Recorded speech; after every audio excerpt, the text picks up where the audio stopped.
Hi, I'm Michelle Neski, the Posh PA School admissions expert. But today I'm going to talk to you a little bit about owning your own practice as a PA. Did I just blow your mind? I know that a lot of people out there do not believe that PAs can own their own practices, but that is not necessarily true, and I'm here to tell you why today. Now, if you haven't already, smash this subscribe button. You know I'm here every week dropping new tips to help you get into PA school, become a successful student, and a fulfilled practicing PA. All right, I myself know a lot of PAs that have opened their own practice in the last years. And so I think there is a misconception that PAs cannot open their own practices, and here's why. In some states, PAs are not allowed to have independent practice or open their own practices, but in 2022, Medicare and other insurance companies agreed to pay PAs directly for their professional services. And so now PAs are able to open practices and receive direct payment. Now, with that being said, there are states that do not allow PAs to own 100% of professional corporations, like California. So what do you do in that setting if you're a PA that wants to open a practice in California but can't necessarily own 100% of the practice because of the state law? Well, at that point, you will need to have an engaging and friendly physician to open the practice with you so that you would have 49% ownership and they would have 51% ownership. I have a video on this with a PA that I interviewed a few years ago here on this channel, so be sure to check that out.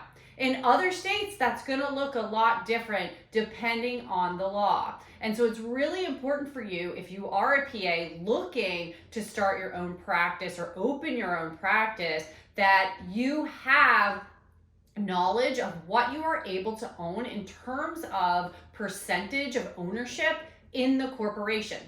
Again, with that being said, you are still going to have a supervising physician agreement based on the state laws for your PA practice. And so when you are setting up your business, you're going to have that as part of the process. Now, setting up a business as a PA is similar to setting up a business in any area, right? So you will have to obtain a business license. You will have to decide if you are going to be a sole proprietor or an LLC. You will have to have an active and good standing PA license in your state, as well as a DEA license, a practicing supervision agreement with a physician.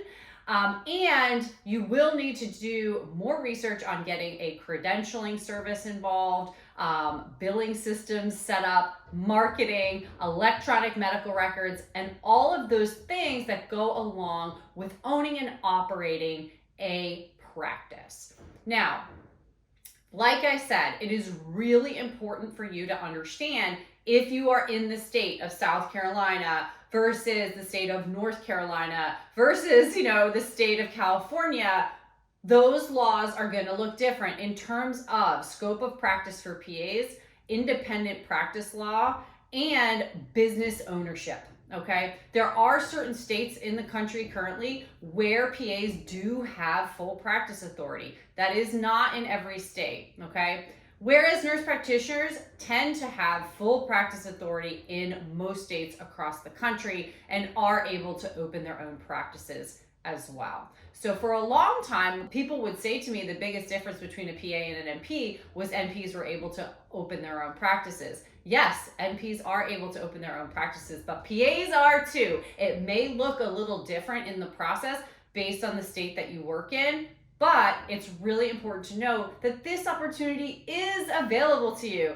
I live here in South Carolina, and I can say that I know multiple PAs that have opened dermatology practices, aesthetic practices, as well as NPs that have done the same. Having a physician medical director with you is so important in this process, regardless of how you're setting up your business as a PA. And so really go through the steps of why you want to open this business, what you are intending to do, making sure you know the law, not only your scope of practice law, but the law for professional ownership in corporations in your state, having an active DEA license, being in good standing, understanding Medicare and insurance reimbursement, having to set up your business license as a LLC, a sole proprietorship, or however you want to do that, an S corp. There are so many different options. Just as an aside, the Posh PA is an LLC, and then being able to set up marketing and an electronic medical record and going through those processes. Obviously, this is going to take you some time, right? So you can't decide to open a practice and then hope to be able to do so in a month. This is probably going to take you a good 6 months, right? You have to find a place to set up your practice, whether that's going to be telemedicine or a physical location. Obviously, credentialing itself, like setting up a credentialing service, is going to take some time, as well as getting everything set up in terms of your business standing and licensure and all of that. So give yourself some time to make sure that you're doing this right from the outstart, and it will minimize complications in the future. But I hope this helped debunk the myth that PAs can't open their own practices, and that you will explore this option if it is something that you are interested in. Now, my business is a lot different than owning a medical practice, right? I own and operate an LLC that is primarily virtual, and that does not have anything to do with patient care, okay? So this business is completely separate from my practicing PA license. I do not offer medical advice in any way, shape, or form on any of my platforms. And so it's really a lot simpler for me to keep things separate. So I think that's also another important aspect. If you want to own your own practice, 100% you can work at figuring out how to do that for yourself. But if you don't and you want to set up a business where you are doing something similar to me, or you want to do something completely different with finance or whatever your passion is, you can do that keeping it separate from your PA license, and therefore there's really no crossover there or complications from having your own business. And so I just wanted to point out that aside as well. As you know, I'm always happy to talk about business mentorship. It has been a journey for me setting up the Posh PA and having it grow over the last 5 years. So I thoroughly enjoy it. It's been an amazing complement to my clinical practice as a PA. And I always recommend, if you have, an adventurous mindset, to go for it.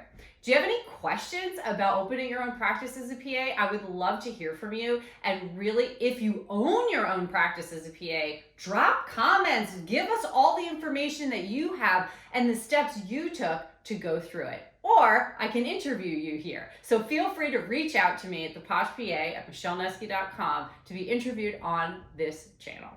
All right, I will see you guys next week.